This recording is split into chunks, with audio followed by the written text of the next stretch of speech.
जय बद्री विशाल। जन्म से ही जीने की आदत पड़ी है, इसीलिए जीवन जिए जा रहा हूँ। नहीं जानता क्या है करना न करना, जो अच्छा समझता किए जा रहा हूँ। थकी देह न जाने ये कब गिर पड़े, मैं गुदड़ी पुरानी सिए जा रहा हूँ। न आता कभी ध्यान भगवान का मन में, मगर नाम तब भी लिए जा रहा हूँ। दया में दयालु, दया में दयालु दरवेंगे कभी तो मन पसीजेगा, कभी तो देखेंगे।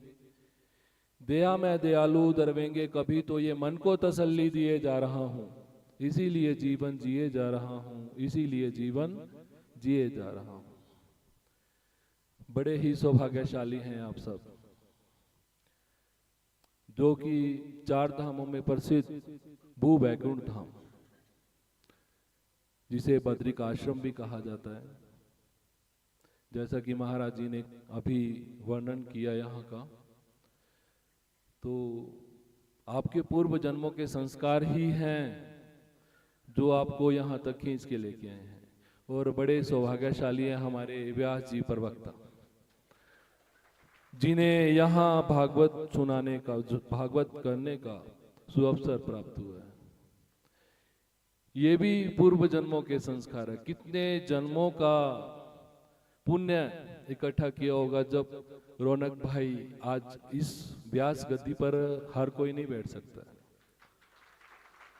बहुत बड़ी मर्यादा है इस गद्दी की। और भागवत एक मात्र पुस्तक नहीं है, भगवान कृष्ण का स्वरूप है।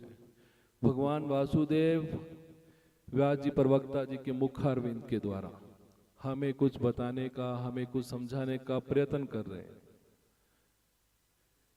तो जब भी कथा शुरू हो तो अपने मन के कपाट खोल के बैठिएगा, क्योंकि थोड़ी सी भी चूक हुई तो बहुत कुछ खो बैठेंगे। ये मौके दोबारा नहीं मिलते। भक्ति का प्रथम सोपान है तीर्थ यात्रा, जहां से भक्ति शुरू होती है। जैसे कि आप सब बद्रीनाथ धाम में आए, बद्रीनाथ धाम में आने के बाद मंदिर में दर्शन किए, मंदिर में दर्शन करने गए, वहां से आपको एक ऊर्जा मिली, पॉजिटिव ऊर्जा मिली।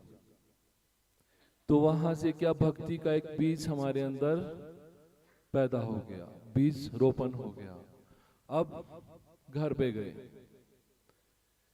भक्ति का दूसरा सोपान है वो है मूर्ति पूजा। अब हम यहां से जाने के बाद क्या है, जो मंदिर नहीं जाते थे वो भी जाना शुरू करेंगे। मन में एक भाव उत्पन्न हुआ ना, मंदिर जाना शुरू हो गया, दूसरा सोपान।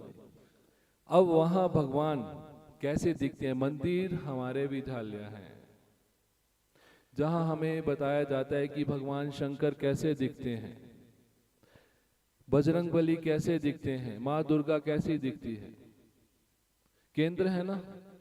अब स्कूल में बच्चा जाता है तो होमवर्क लेके आता है, होमवर्क कहाँ करते हैं, घर पे करते हैं। अब वहां जो पंडित जी बैठे हैं वो हमें बताते हैं कि ये महादेव हैं, देवों के देव महादेव हैं, माँ भवानी हैं, पवन पुत्र हनुमान हैं। अब जो सामने प्रतिमा बनी हुई है उसको अपने अंदर ढूंढना है, जिसे भी आप मानते हैं, जो आपको प्रिय लगते हैं, उनको अंदर ढूंढना है।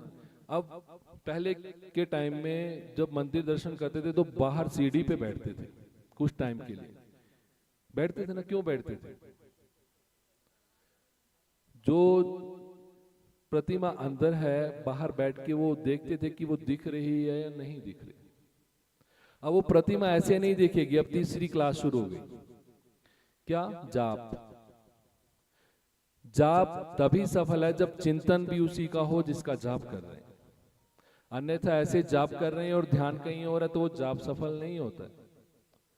तीसरे सोपान में जाप। अब राम जी का जाप करना है तो राम जी का चिंतन अनिवार्य है, तो राम जी को ढूंढना है अंदर जाप के माध्यम से। ज्यादा टाइम तो नहीं ले रहा हूं। तो जाप के माध्यम से राम जी को ढूंढना है। इसमें एक चीज और खास है, जब तक पहली चीज छूटेगी नहीं दूसरी मिलेगी नहीं, ये नियम है। जब तक पहली नहीं छूटेगी दूसरी नहीं मिलेगी। जब तक आप धार्मिक यात्रा कर रहे हैं तो मूर्ति पूजा नहीं कर पाएंगे, मूर्ति पूजा कर रहे हैं तो जाप नहीं कर पाएंगे।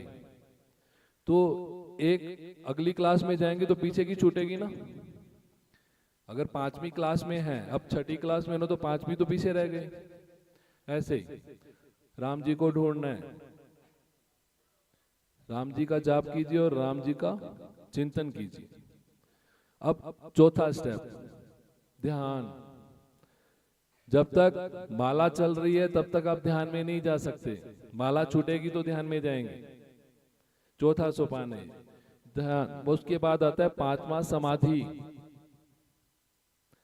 और जब तक आप ध्यान में है तब तक समाधि में नहीं उतर सकते, और उसमें भी 8 घंटे की प्रैक्टिस चाहिए, 9 घंटे की अभ्यास। अभ्यास के बिना कुछ नहीं है। ऐसे ही अभी आपको ये बहुत अच्छा परमात्मा ने मौका दिया है, इसको खोना नहीं है, क्या समझे। तो अधिक समय ना लेता हुआ मैं यही कहूंगा, श्री बद्रीनाथ धाम में आए हैं, कथा श्रवण कीजिए। और महाराज जी के मुख अरविंद से इतनी सुंदर वाणी, इतनी मधुर वाणी, इतने हृदय स्पर्शी शब्दों में आप सब बड़े लकी हैं कि अच्छे टीचर मिले, अच्छे गुरु मिले। और ये बात का और ध्यान रखिएगा, यदि एक बच्चा फेल होता है ना, उसके साथ टीचर भी फेल होते हैं, और उसके साथ एक पूरा साल फेल होता है, और उसके साथ फेल होते हैं उसके माता पिता। यहां आए गुरु कृपा, दर्शन किए भगवत कृपा। तो इसलिए इन कृपाओं की लाज आपके हाथ में है। महाराज जी इतनी सुंदर, इतना सुंदर वर्णन कर रहे हैं कथाओं को। मैं अंदर रूम में भी बैठता हूं तो लाइव सुन रहा हूं कथा। तो इसलिए अधिक समय ना लेते हुए मैं अपनी वाणी को विराम करता हूं। जय बद्री विशाल। हर हर हर हर हर हर महादेव।